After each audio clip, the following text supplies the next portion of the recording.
It's been 25 years since the movie Scream was released and became an instant hit with critics and audiences around the world.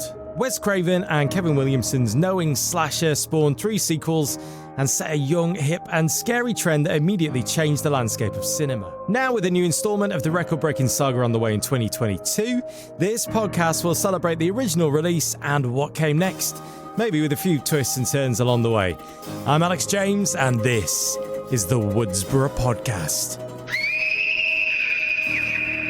In episode 1, you heard Eric Klosterman, Scream's location manager, tell his incredible story of scouting for the locations that would eventually become the original Woodsboro, including the story of the unexpected high school twist that has become the stuff of Scream legend. Go listen if you've not listened yet. In this episode, we've got the full lowdown on another legendary Scream story told by the man himself. Scream director of photography Mark Irwin. His film career is illustrious, to say the least. There's Something About Mary, 10 Things I Hate About You, a huge back catalogue with David Cronenberg's Scanners, The Fly and Videodrome, and of course, Wes Craven. You're going to hear Mark chat about his time on many of his films and how he first worked with Wes on New Nightmare and A Vampire in Brooklyn, which didn't sound easy whatsoever, and then came Scream. When I was emailing with Mark earlier this year, he sent me a series of still pics from Scream, twinned with some blurry colour palette images. And at first I was a bit confused about what that was all about, but now after our chat, it all makes sense. But that's going to come later. First up, how did Mark Irwin end up working in the circles that would lead to Wes Craven, the originator? To put things in perspective, the internet wasn't around in those days. Certainly when I started with Cronenberg in the 70s, everyone kept aware of each other by reading fan magazines, Cahiers du Cinema and Film Comment, things like that. So that's how I met George Romero. I remember meeting him when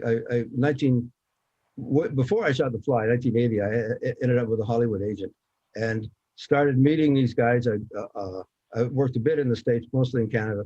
So the film business was something that everyone grew in. It wasn't like Instagram, I saw this, I want you, boom, boom, and now we're shooting. It was never that simple. It was never supposed to be, I guess. But the most integral person in those days was the kind of the proof of their status in the film business. They were the ones who came up with the first American Graffiti, the first Star Wars, same guy, by the way, first Exorcist, the first French Connection, the first Godfather, the first Titanic or Alien. You know, there were a lot of people who said, this is it. And everyone said, now in the 21st century, well, it's a bit of Alien with a little slice of Walking Dead and, a little bit of Scanners. Okay, so this is what it's come to. Cuisinart editing, Cuisinart writing, just put in all these elements, press a button, out spits a script. Hey, let's make the movie. Get so-and-so to star in it. Wes was one of those guys who was the originator. 16-year-old Johnny Depp played 16-year-old kid in Nightmare on Elm Street. So when it becomes, now we call them indie films, but they were just films. I mean, The Brood and Scanners, Videodrome, these were independent films in that they weren't made by a studio. They were sold and distributed to a studio. So David was the one who said, this is what I want to do. And he became this pillar, where otherwise people kind of eroded that pillar and mixed it up. Wes was the one who stayed pure to that. And I think, I only met him when I moved to Hollywood in '87. My agent is quite appropriate this time of year. He said, I don't care how many times you need to shovel your driveway. It's none of my business. You're living in Toronto, but The Fly is going to be big, and you should take this moment to move to Hollywood and take advantage of that. So I moved to Hollywood and did Fright Night Part 2. I did The Blob. I did RoboCop 2. All those kinds of. I was in a pigeonhole in that, and that was fine with me because work is work. And that's how I got connected with Wes. He'd had an unpleasant experience with the last DP that he'd worked with. And I'd worked with Chuck Russell on The Blob, who did another Freddy franchise movie. So everything was kind of this patchwork quilt that was coming together. That's when I met Wes. And he and I both had the same understanding that this was, by the way, a recap. It wasn't Freddy Goes Crazy Again. because these films, kind of like kung fu movies, they end up diluting themselves to the point where the audience goes, no, not this again. And that was Freddie. A lot of the times I would just see these movies. You couldn't, I'll get it on VHS or anything or online. You had to go to the movies and see it in the dark. And that is where its impact was felt, or its lack of impact was felt. And I think Wes was someone who was aware of that, and he wanted to wrap it all up and take advantage of his position as not a grandfather as much as a leading innovative power source in what ended up being New Line Cinema, which was an indie studio. So from that peak, he wanted to transfer the head of the indie world to Hollywood. And Vampire in Brooklyn was going to be that. It was shot, produced by Paramount, shot on the Paramount lot, had legit Hollywood stars, and everything seemed to be ascending. He forgot, you put your audience in the movie. He was forced, unfortunately, and Eddie knew this as well as anyone, this was Eddie's last film to complete his obligations to Paramount. The last thing he wanted to do was shoot Wes's movie. And Vampire in Brooklyn was a true nightmare, not a cinematic one. It was a true bloody nightmare. We went almost 3 weeks over budget, over schedule. Eddie had a giant trailer right next to the giant studio, one little door, right next to that door was his trailer and his door. Come on. We'd block the scene with his double. We do everything. Eddie, where's Eddie? He wouldn't come out of his trailer. He's not coming out of his trailer. And so Monday morning, 7 a.m. call, 1 o'clock at 6 hour morning, that's lunch. Well, meal penalty, let's just wait. We go for 7 or 8 hours of meal penalty. And Eddie still wouldn't come out of the trailer. It was insane. And Wes, who was thinking, this is it, was now thinking, this is it. Oh. So he got screwed on that. And when it came to Scary Movie, which ended up being called Scream, he luckily found, he followed the footprints in the snow back to where it started and said, I have to redefine who I am, someone who understands an audience. And the characters for the audience have to be the members of the audience. So what better way? Let's go back to high school. And it was brilliant. And he found Kevin Williamson's script. And I think, and Wes and I talked about this rather obliquely. Wes is a very, very cut and dried. He would obviously write the screenplay. For every day of shooting, he'd type the shot list and copy it, and everyone from the craft service guy all the way up to me had the shot list. And Wes would say, here's the first setup. This happens here, you go there, you kiss him, you kill her, whatever. And then he'd sit in the corner on a director's chair, and he had bifocals and glasses and sunglasses, 3 strings, and it was just all, and he'd do the crossword puzzle like a chainsaw. Most of us go, oh yeah, 3 down, but he was, it was that kind of mind, totally organized. You ready? Okay, next setup. And okay, act, turn, okay, now next setup's here, we do this, that. And so I never felt like we were on a river. Oh, where are we going? It's a raging river. Oh, go over the falls. It was always a placid, make your day kind of thing. And I think part of his background as a creative writer and as one of these pillars in the horror world, he understood me as I started the same way with David. And David was completely different. He didn't want any storyboards, no shot list, never. And it was okay. He wanted the actors on the set, the script supervisor, and me, and nobody else. And by nobody else, it meant if you're in a studio, everyone out of the studio. I don't want to hear a pin drop. And then he would start rehearsing.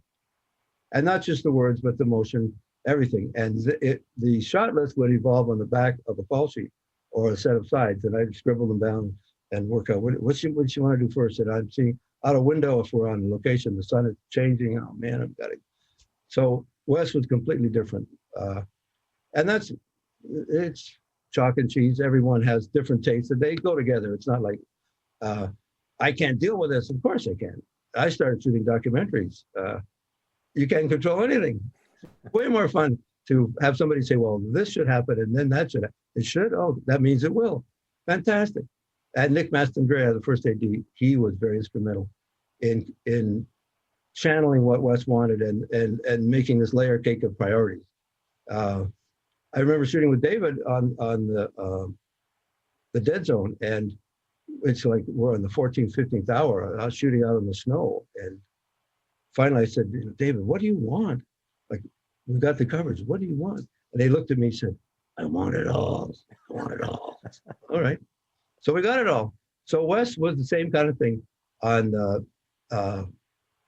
New Nightmare. I mean, I had some overt things when Freddy comes out of the bed and he casts a shadow on the wall. And it's like, I saw that shadow and said, okay, let's pull the lens out of this Fresnel and make it sharp. And Wes looked at me, Nosferatu. Yeah, Nosferatu. I have a master's in film. So do you, but in a different way. So we had those references that were connected up here and up here or down here. You know, it was when you talk about film making, it's not like making steel where you pour in the ingredients every day. Out comes the steel, they roll it, it's done. Filmmaking is juggling everybody. Ego. I wrote this and it should come this way. And why are you saying the line that way? Okay, let's try this. It's a lot of dancing. So I respected that in Wes. And I knew the same way that I knew from Cronenberg and George Romero and different guys that I'd worked with or met and was prepared to work with, that this is going to be a long process. So what's the rush? You know? Just in case Wes Craven's New Nightmare has passed you by, the movie serves as kind of a bookend for Wes Craven. And he wanted to turn it on its head. So it's this ironic, self-referential kind of horror project, which is sometimes it's quite bizarre and a little bit jarring. Wes Craven is in the movie himself. And it's about bringing closure to Freddy. But a lot of those themes, the meta stuff that existed in A New Nightmare, of course, lent itself to the success of Scream. I think Kevin Williamson, who wrote the screenplay and put all those ingredients that Wes had really put in him as a kid watching nightmare movies, Freddy, and Halloween, they were all the same kind of thing. That instead of as an experience as an audience member, Kevin took out of it these elements that made him afraid, and he turned it upside down and had Jamie Kennedy's character analyzing, here's what kids do, you can't do this, here's the rules that Wes and everyone else had given Kevin as a kid. Now he was writing it and turning it on its head, making it funny, and then suddenly out comes a knife. So the reinvention was there in the sense that those of us who worked with Wes had kind of seen him leap from here to go to Hollywood, Paramount, and land short. And now he was climbing up. The truth is that this was Dimension's first project, that Harvey and Bob were not the most embracing of people. Nothing, no warm and cuddly vibes coming from the Weinstein brothers. And Wes was more or less facing what this not a crossroads as much as just a cliff. If he failed with this, he was going down. And this was a man who was a millionaire many, many times over. He lived in Steve McQueen's old house in Solar Drive. He had it on the top of the Hollywood Hills. He had what he needed, and he didn't get there by directing Scream. He'd done all his other movies and all the rights and the ancillary rights for Freddy dolls and God knows what else. So he was a wealthy man, but I don't think he wanted money because he had it. He wanted something else. He wanted that recognition, and I think that's why when Scream had two sequels as movies, he directed both of those. He didn't want it to go, well, now that's a franchise and now we're making sausage and well, someone else will slice it. But I really felt that Wes didn't he didn't embrace us as a crew. Like, without you, I'd be nothing. Without you, I'll get somebody else. And we're still going to make this. Our first week of shooting was a 6-day week of, wasn't a day, it was a night, 6 nights in a row with Drew Barrymore. And Wes fought like crazy to do this, to hire someone or pay $1 million for one actor for 6 days and kill them before the head credits. Are you crazy? And he was crazy, and he was right. And I mean, everyone, Elon Musk, you're crazy. Bill Gates, you're crazy. All right. They weren't crazy. So it was, the ironic thing is for me, They chose a house, the opening scene of Scream. There's this beautiful house in wine country in Santa Rosa. We had a giant, their front yard was 10 acres of vineyards. And so we had this giant thing called a Musco light, just to light this giant 10 acres. But most of the scene, as you know, took place in the kitchen, TV room, in the dining room. And I'm thinking, Wes, what have you come up with? You have a white-skinned, blonde-haired girl in a white sweater and white pants, jeans, in a white house, inside and out. And it's supposed to be this horror film, an intro. Like, how am I supposed to make this scary? So I realized this was a journey. And by the way, my theory of how to scare people is to show everyone everything. The first act, everyone's comfortable. This is the house, this is the living room, this is the backyard, this is the classroom, this is the basement, this is the bedroom. And then you turn the lights off. If you start the scene, the film, with everything shafts of light, dark and moody and scary, that's the kitchen. And now the hallway in the schoolroom is filled with smoke. And now we're going to scare people by what? We've already been there. So when it came to Drew Barrymore running around with her Jiffy Pop, I realized I have to take us on a journey. So everywhere she went, I added more and more and more shadow, more and more breakup, more and more contrast. So finally, when she gets outside and she's stabbed with this retractable knife, we pulled speed from 24 frames to 48 frames. She's running and then slowed down. The blood comes out, dark, scary. Same girl, same blonde hair. Ironically, she had long brown hair for real at that point. And all these kids from Santa Rosa who found out where the movie was being made were hanging out at the driveway of this 10-acre vineyard with the long entrance to this house, waiting for Drew Barrymore. They wanted to get her autograph. She would come up in this van and lean out the window and wave at everyone, and they look at this girl with brown, mousy hair. No, we're waiting for Drew Barrymore. So they never gave an autograph to anybody. And we killed her after 6 days. But that was Wes. He would stick to his guns and say, you're going to spend $1 million and you're going to appreciate it. You're not going to regret it. And I don't think anyone did regret it. I think Scream did all right. This was the first film that Wes had ever shot using anamorphic lenses. And for your audience who may or may not know the difference, what we are looking at right now is 16:9 aspect ratio. Hollywood started from Edison's plan and said it's 1:33 to 1, known as the golden section by the Romans. And Hollywood said, well, we want to make it widescreen Dr. Zhivago style or David Lean scope to get people to come to the theater instead of watching TV. And Hollywood said, well, we can't make everything anamorphic, because what it did was take an image and bend it to squeeze it into these 4 perfs, this little box, and then bend it out again to get it into a wide box. The guy John Carpenter, all of his films were shot anamorphic, because he and Dean Cundy said, well, we got to look like a big time movie. We got to shoot Panavision and have the scope feel, even though we have no money, $300,000 to make a cheap little movie. So Wes finally agreed to do this in anamorphic.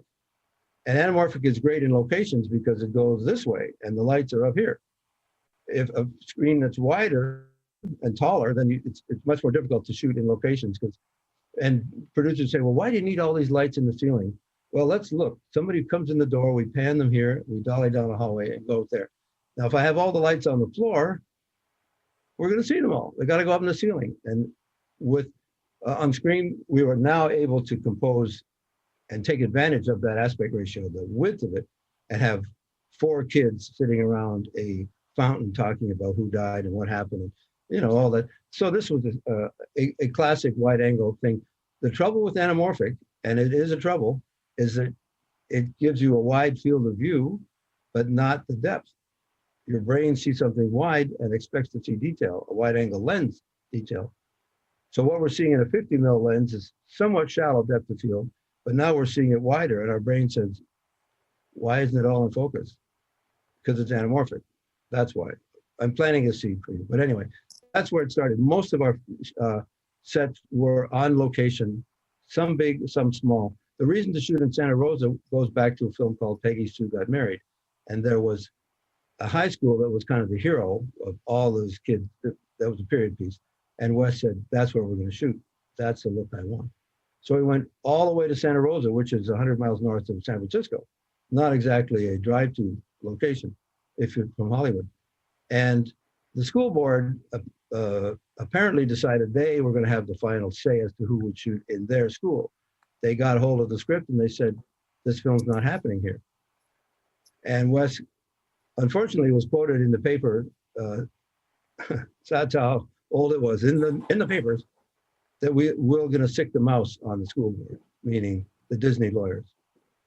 So the locals got a hold of that, and we ended up not shooting for the one reason we went to Santa Rosa and trying to put together high schools from different hospitals and different treatment centers to pretend this was a hallway and bring in lockers, things like that. So it was the big finale scene, the big house, literally a house on the hill. And I don't know if you've ever seen The Birds, but the scene where Tippi Hedren and I forget, she's walking down a hill and the schoolyard and the crows, the ravens, the birds are all sitting in the schoolyard and they start chasing her and the kids and that scene. At the bottom of this hill where this house was is that school. And I would drive by there. I had my road bike and I'd ride there every weekend thinking, there's something about this. I don't know what it is. And then finally at the right time of day, went down the hill, looked over my shoulder. Now I know where we are. So that to me was a good sign for Wes Craven to do a film overlooking where Hitchcock shot. Unfortunately, this house was on the top of a hill. To get to this house, you couldn't go there. You had to go around the hill. It was that kind of thing. So by the time we get there and we're shooting anamorphic, okay, where do we put the lights? The lights normally go here. The hill went like that. So what we did, and this was the studio adaptation of a location, was to park our Condor, which is a big hydraulic lift. This was a 120-foot Condor, filled with lights and cables and everything else, people. And we parked it in the shot. And they built a garage around it. So when you see the exterior of that house, if you look closely, you will see the arm, which we call a stick. It's all black and greasy. And now we'd paint it out CG, but in those days you just had to flag it. And it's right there. And if you know, well, how did they light that? Well, that's how. It was an enormous, enormous rig. And that was the kind of the biggest high-tech studio intervention of a location that we got into. And do you think working within those confined spaces, was that something that you were used to anyway, or did it provide brand new challenges for you personally? Because the houses, to a certain extent, also become, especially in the first film, are part or almost characters, aren't they, within the story? Oh God, yeah. I'd come from the non-union independent world, and I still hadn't. Shooting in the studio was a rarity in Canada, and to this day, I have an aversion of here's a studio. Let's pull that wall. Let's do this. Let's do that. The word phony comes into my head, and I'm uncomfortable doing that. I'd rather get my back up against the wall. And even if you pull out a wall and say, well, here's the shot, that looks like there's a wall missing. You should put the lens where the wall used to be. Now you have freedom to put the camera where you want, but the lens itself is still inside the room. So Sydney's house with the staircase, the big balconies, everything, it's quite, that was a character element. And I'm trying to think of the other houses. Quite often with small houses, we will take a scene that takes place in the bedroom and redress the living room, cover the fireplace if there is one, windows, bed, false wall. Now we have room to work. These houses were massive, and they were all, heritage homes. They were a century old, kind of big and grand California style, lots of windows. And it's funny, one of the houses, I don't know if we shot, how much we shot on it. We shot on the porch where Nev and Rose McGowan are talking about what's going on in town, and it's a beautiful crane shot down, and there's a long wraparound porch. That was a house where we were location scouting, and Wes found this mask in the closet upstairs. We were just looking around, poking around. Oh, what's this? He lifts it up.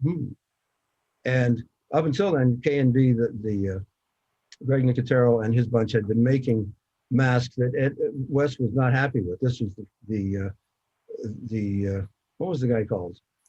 Ghostface. Ghostface, right? Yeah, because of that, they were making faces that looked more like simian faces. They looked like gorillas with enlarged brows and things. And he said, "This is what I want. This is what I want."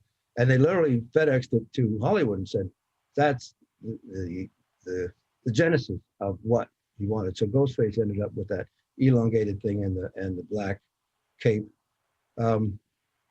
Anyway, Santa Rosa had a lot of style that kind of oozed out into the movie, and it's a beautiful heritage city on the edge of rolling California hills.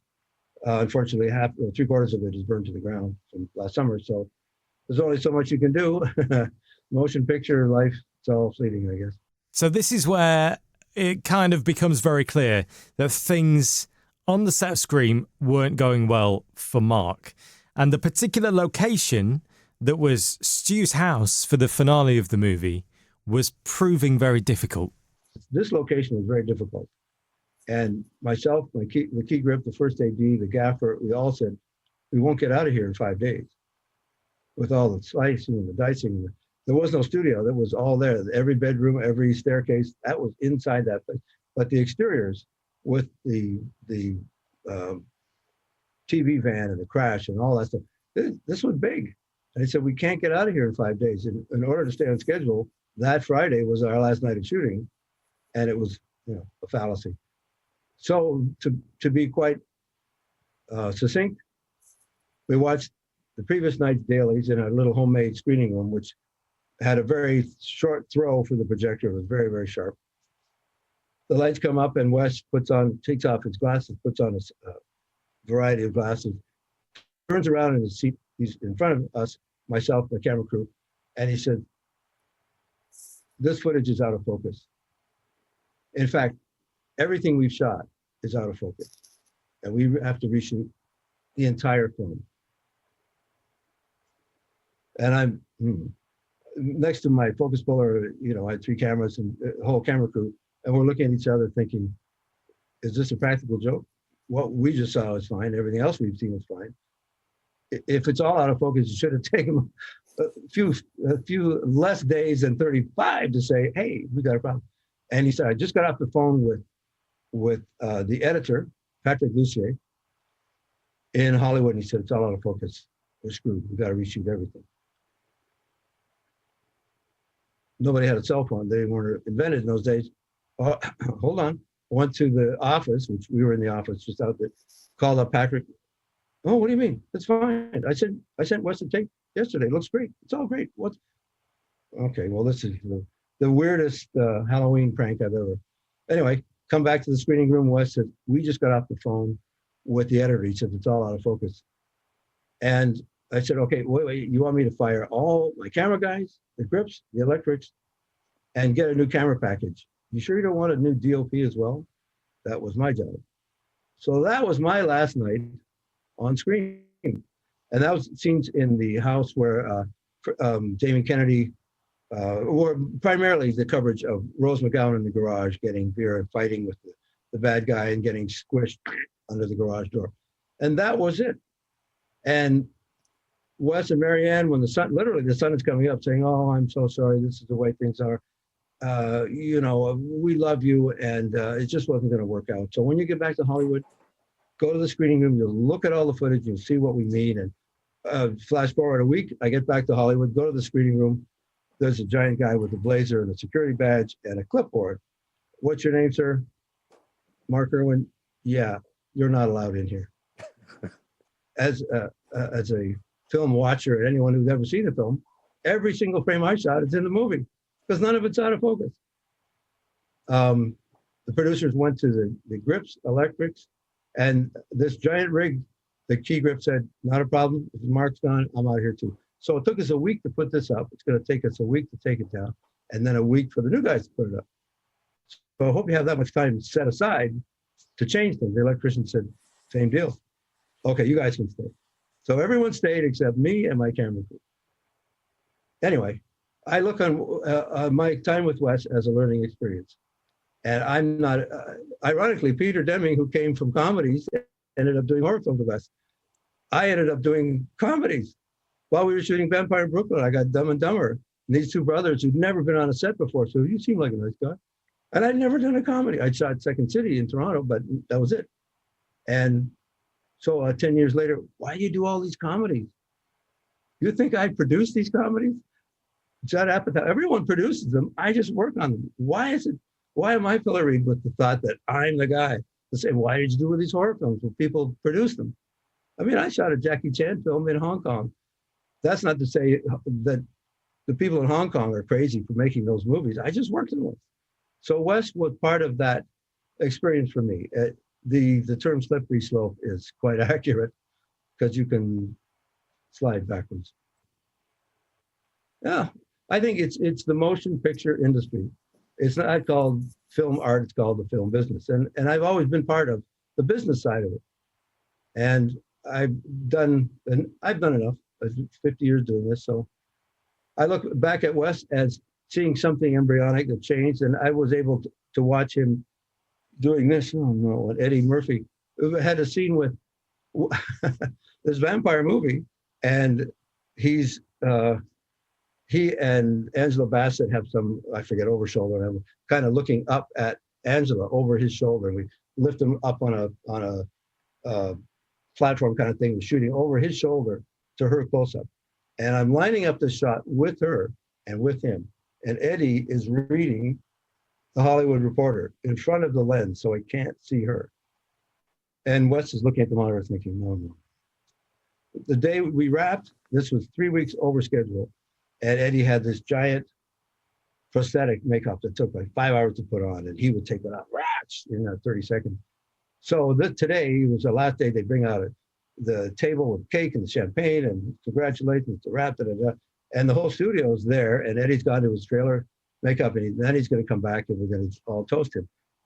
And the same door that he refused to come in for 3 months, this young PA runs in and says, Eddie's leaving. Eddie's making a break for it. And what? And roll out the studio door, and this limousine is driving out, and and Wes is thinking, well, okay, that if it made millions, I'll be golden, but it didn't. So here we are.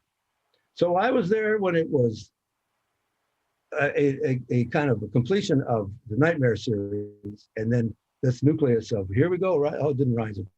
What would you say is your definitive moment in that film that belongs to you?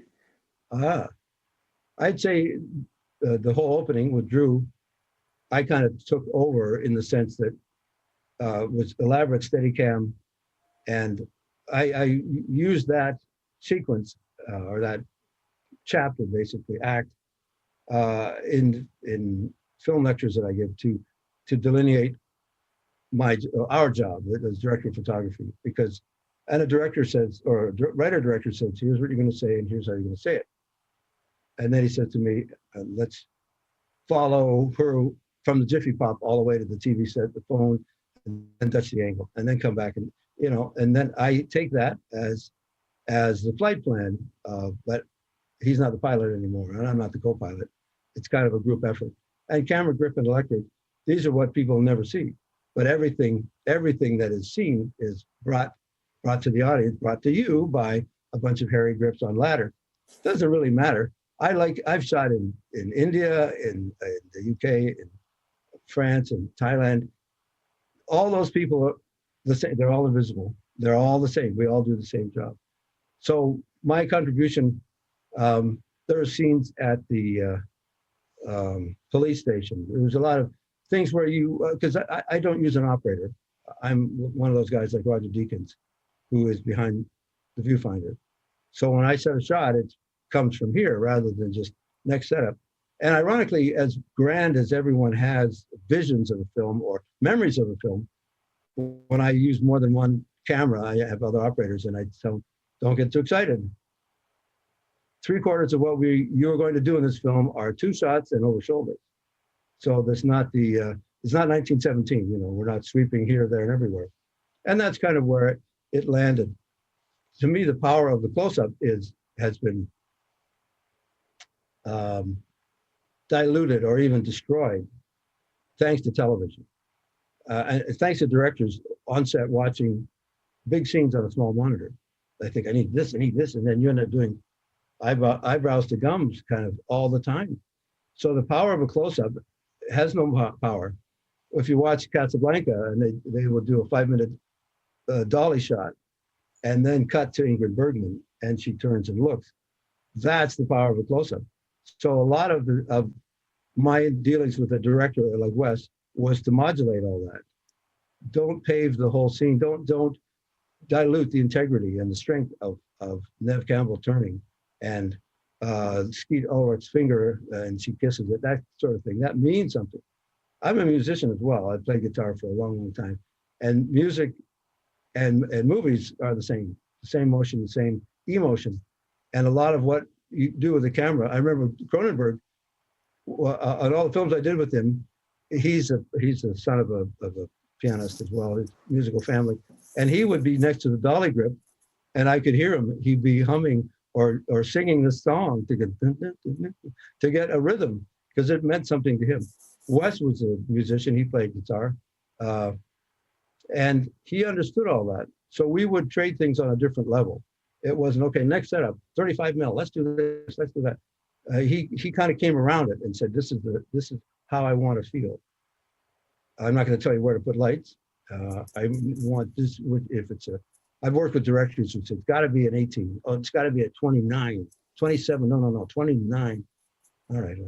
These guys get into the viewfinder and they get into their own weeds that they grow by themselves. And other directors say, I just want to tell you how I want to feel watching it. So that's kind of my fondest memory of a partnership with Wes Craven.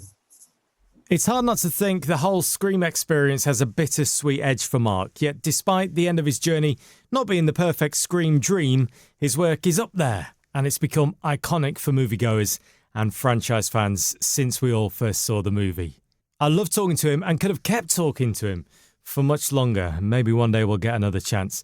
The list of movies he's worked on is nothing but legendary, and Scream is one of them.